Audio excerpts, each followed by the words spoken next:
Uy! Ah, si Benny! Ay! That's Benny.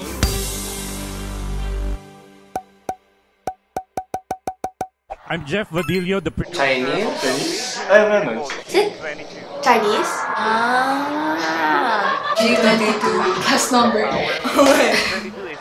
G22. G22? Red na red. Ah, color red. Look at the dress. Laki. I know that girl. I saw her from I've never seen this before. You're so vulgar. Wow. Oh, they're pretty. Yeah. Ganda talaga nila. Real. It's Lay! They're definitely gonna sing. Tagalog na kanta? Ata! Ano the do? videography though. Yeah. Is it Filipino or Chinese? It's Chinese. So wait, these guys are Filipino? Yeah. Oh, I didn't know Ano that. sila? Filipino group. They look Parang Chinese. Pino. Why are they Chinese? I think it's a Chinese show. Ano ba yun? Chinese girl group or ano? Hindi ko din alam. Well, it's mga Filipino. Oh! Ooh! Ooh, ganda ng boses. Ganda ng boses. Their voice is good. Ay, Tagalog nga! Tagalog nga! Wait, was that Filipino? Oh shit! Nagkatagal sila. Uy. Wow. Uy, OPM. It's OPM. Like, I feel like if you like K-pop, you'll like this. No, it's Filipino. Oh, yeah, it is. See, I told you. Uy, I get the goosebumps! Hindi na sila Pinoy. They're Filipino. They're Filipino? I They don't know how don't to look explain it. Filipino. Yeah, they don't look Filipino. They don't look Filipino. Parang With mga the lahi. That's crazy. Wala, ito na yung Pinoy pride. Pinoy pride. I thought they were Chinese. Oh, they have like Chinese subtitles for Filipino. Intro pa lang You're singing live. It's live? I mean, it was live. Bro, may center siguro yun. Ow. Ang ganda niya. Mukha, parang siya yung ano. Parang visual siya. So, were they like up and coming and now they're big? Or are they still up and coming? Kaya nga, ba't nandiyan ka pa? Their harmonizing is pretty good. Yo, yung harmony, bruh. Uy, bakit pwede to sa'yo? Uy! Pwede to sa'yo. Ah, di naman ako Kanino? yung nalilito. Para kanino? Uy, baka manood siya. I'm still impressed. It's hard for me to believe a Filipino OPM Filipino songs is going to other countries like China. Normally, it needs to be at least English for it to go to the international scene. Ooh! Yo! Jose Rizal? Uy, ay, Simons. Filipino groups, like music groups, they have a certain image, but I like how this one isn't the same as all of them. Sana ganyan din ako kumanta. They actually have like a nice melody. Di ba relate ka dyan? Uy, ba't ako? No, Astig, kasi napapanood ko yung TikTok ng girl na nasa gitna. Lagi siyang nag-i-English din sa mga reviews niya. Ang fluent niya habang kumakanta. Uy! Uy! The voice. That's a really good voice though. Wow! Oh, Lay! That's my husband. Oh, this is really good. Wait lang, medyo na-distract ako. Na-mesmerize ako. Ang ganda din. Ang ganda ng boses. Ang ganda ng boses. Pero ang ganda din. They don't look like they're just being sold to the industry. Ganda niya. I like her voice. Yan nga, yung mga dun eh. Yeah. Awit naman yung mga lyrics. Nice. It's like not too K-pop idol-y. They like still kind of embrace the Filipino side to them. Ang ganda talaga niya kahit kailan. Pwede na mag-collab kay Arthur Neri to eh. Who are those people reacting earlier? Mga Korean ba yan? Mali ko ba? Hindi ko alam. Hindi ko na alam. Sorry na. Mga Chinese. Ganda talaga. Ng boses. Ano boses? Ah, of course, of course. Ng boses. Of course. I admire them. I-add ko to sa playlist ko for you. Museum. The cinematography is nice too. This is the first time na nakinig ako sa G22 kasi hindi ko sila masyado pinag. That's like beyond impressive. Ang galing talaga. Like her stage presence is so good. Bro, you see that? Amen. It's very different kasi usually diba yung parang mga people, they dance. Yeah. Uy, magaling na ako kumanta. Ako na yun eh. Actually, ganyan din ako. Oh, damn! Yes. She's so pretty. Uy, ako yun eh. Yung ganda niya. Sheesh. Damn. Wait. Oh, ganda! I like their voices talaga. Very clean. Kung Especially sino when man they po get yung to know. gitna. Ang galing, ang galing. Yeah. Not a lot of people can do that. Their stage presence is also really good. So it's not just their technical ability. I like the song. Like the song was really good, and what I'm more impressed is the Filipinos going to the Chinese scene. They're being invited, and it's gone far. First of all, they're so pretty, and the song, pure Filipino siya. So, mas nakaka-impress kasi na-admire yung kanta nila kahit hindi nila naiintindihan. Their singing was really nice, and just their movements, it wasn't boring to watch. Also yung mga production. Kasi usually in the mga performances, parang yung entertainment is just them. It's nice they put effort in not just how they were performing, but what's around them. What makes you say they don't look Filipino? At first look, Okay. I think the more you look at them, they definitely look more Filipino, but the image that they gave them or like how they dressed them up. Ang ganda.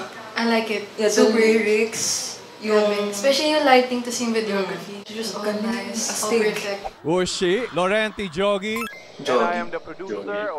Si Mr. Pogi.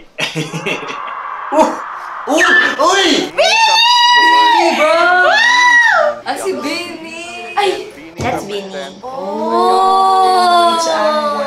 I know some of them kasi I watch PPP. Oh, they're really pretty. Sheesh, parang cotton candy theme yung suot niya eh. Isa ka bang Benny? Actually, ano ba natutuwa ko? There's like a rise in P-pop na. Is that the famous one now? Sana ituloy nila. Ano bang kanta yun yung laging kinakanta na kaibigan? Pantropa. Pantropiko. But I'm glad they're getting the attention. I love you, Malay!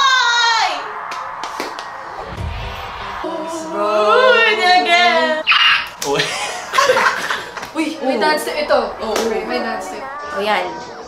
That's P-pop. Oh, they're really giving K-pop idol. Yeah. If I didn't know this is Filipino, I would have assumed it's K-pop or J-pop. Kasi they're dancing. Wait, it's Filipino. It's live. Joanna? Si Joanna. Oh, alam mo yung pangalan? Hindi nakalagay dyan. Ay, sorry. Since when have you heard about Beanie? Since Mantropico lang sa TikTok. Actually, I've never watched them. This is my first time. Like, I never knew the faces behind. Oh shit. The short hair. Alam mo na. Joke lang lang. Hindi yan joke. No, I know Mika, Colette, Gwen, Maloy. Eh, yung sinasabi ko kanina, like yung mga K-pop, It's mostly dancing it's and mostly singing. dancing and singing. The voice is really good. Great choreography too.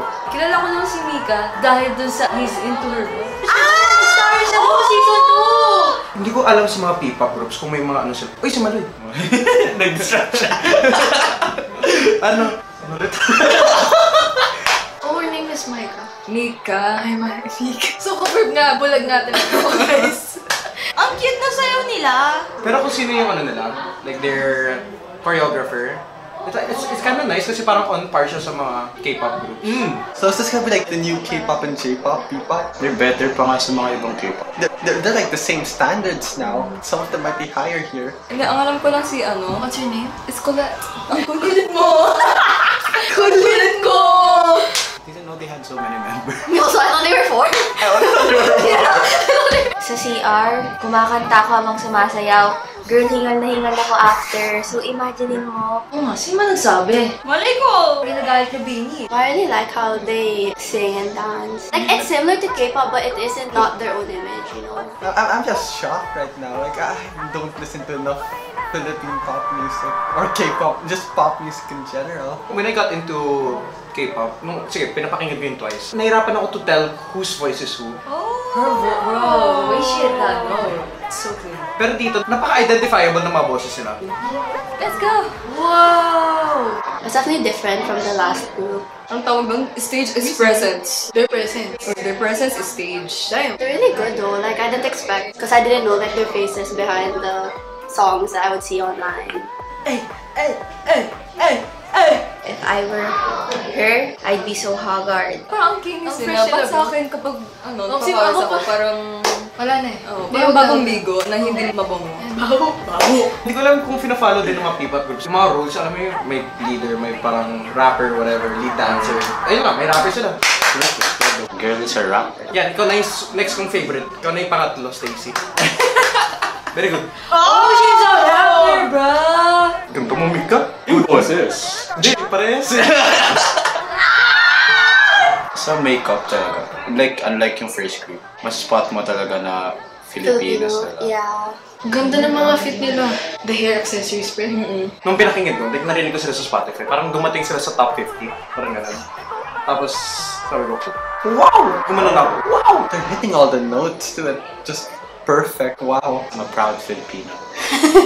Sa vocals, they're top-notch. Next level. Life is not a race. Oh, wow! Let's go, Beanie! Aya. And si Aya. Anong Alan? Ba't naging Alan? Mahirap nang sumayaw pa lang. Tapos imagine kumakanta ka pa ng sumayaw. Gaganda talaga ng umaga. Oh, sige, sing pa rin. Si Mika! Mika?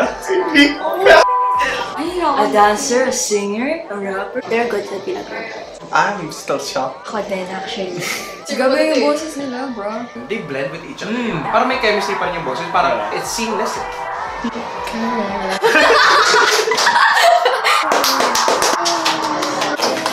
Uy, kanta pa ko yung isa pang number. Okay, she's the ending period. Lahat sila. Pretty! Maloy! 1, 2, 3, 4. Damn! They're really good. Gwen. They're good at like creating their own vibe. No! Tapos na. Ay! Tapos na. It ended too early. Sayang. I really liked it. I'm not a pop fan myself, but I enjoyed watching it. Their choreography is really impressive. And again, just more Filipino bands going into the global scene is really good. I'm happy lang to know and makita na nakaabot sila ng ganyan. Kasi alam ko matagal na ang Beanie. So proud. I get goosebumps. Lalo na since live yung kanta. I'm not really familiar with Beanie. Like, si Mika lang talaga kasi sa isang series ng Don Bell, doon siya nakilala. Naano nakita ko performance nila. They're kind of pretty, you know. I really like it. Like, yung outfits nila, tsaka yung light, stage elements. Production. Yeah, ibang klase. Recently lang din kasi ako nakinig ng mga songs nila. Siguro itong song na to, never ko pa talaga siya napakinggan. Pero if you listen to it talaga, it's very catchy. I only heard about their songs recently because of my teammates. Like they would dance it a lot during training. Never took the time to like search them up myself. Now that I actually see them, they definitely fit to their standard. They're really popular right now and I get why. The way na parang it's being presented on like the TV, it reminds me how K-pop groups are being presented. I know throughout the video, I've been mentioning a lot about K-pop groups and comparing it to how they're performing. I don't see that as a bad thing. We all know K-pop groups have been around in the industry for a long time. There's a reason why ang tagal na nila nandun. Ibig sabihin, ang galing nila. The production quality, everything, the performance nila. Parang gusto ko talaga sabihin, pantay sila.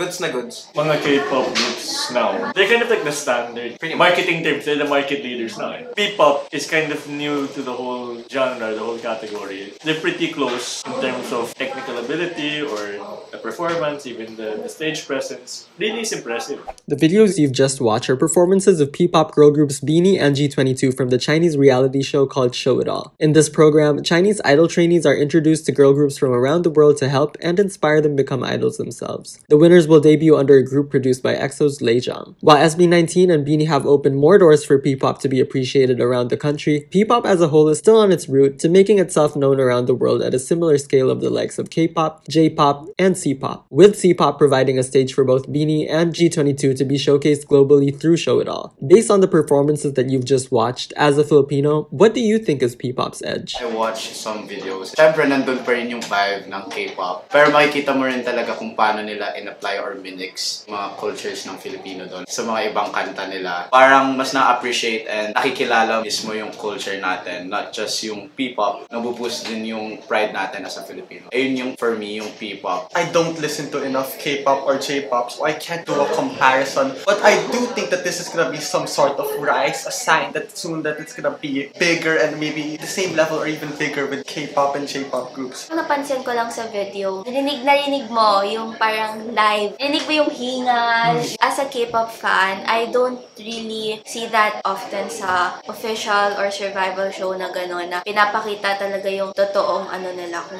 paano gawin. Medyo fan ako sa mga K-pop, J-pop. So parang sa controversial topic of live singing. Siyempre, we cannot guarantee yung mga singers na live singing talaga. Seeing these P-pop groups, alam natin lahat. Yun talaga yung mismong boses nila. Dumadagdag lang yun sa pride. The vocals is a given. It's known naman, the Filipinos are good at singing. Some like K-pop groups, kahit simple lang yung kanta, pagkakantahin, it's like parang strange siya, kaya pagod yung nalabas. Kasi when it comes to choreography, maano ka sa boses mo. So like, they rather do lip sync. In P-pop naman, vocals na, it's a talent na rin eh. I mean, of course, they're going for a similar pop sound. Pero like the lyrics, they're very, very different. I think the main edge really is the language at least. The beauty of the Filipino language. When I think of the Filipino mentality, hindi tayo takot mag-risk, hindi tayo takot to take the opportunity to shine, lalo Take sa the mga chance. ganitong bagay. And that's why I feel sa mga performance na ng BINI or G22 or kung sino pang other groups, they would want to give it their all because I think we will always fight for that big break of ours.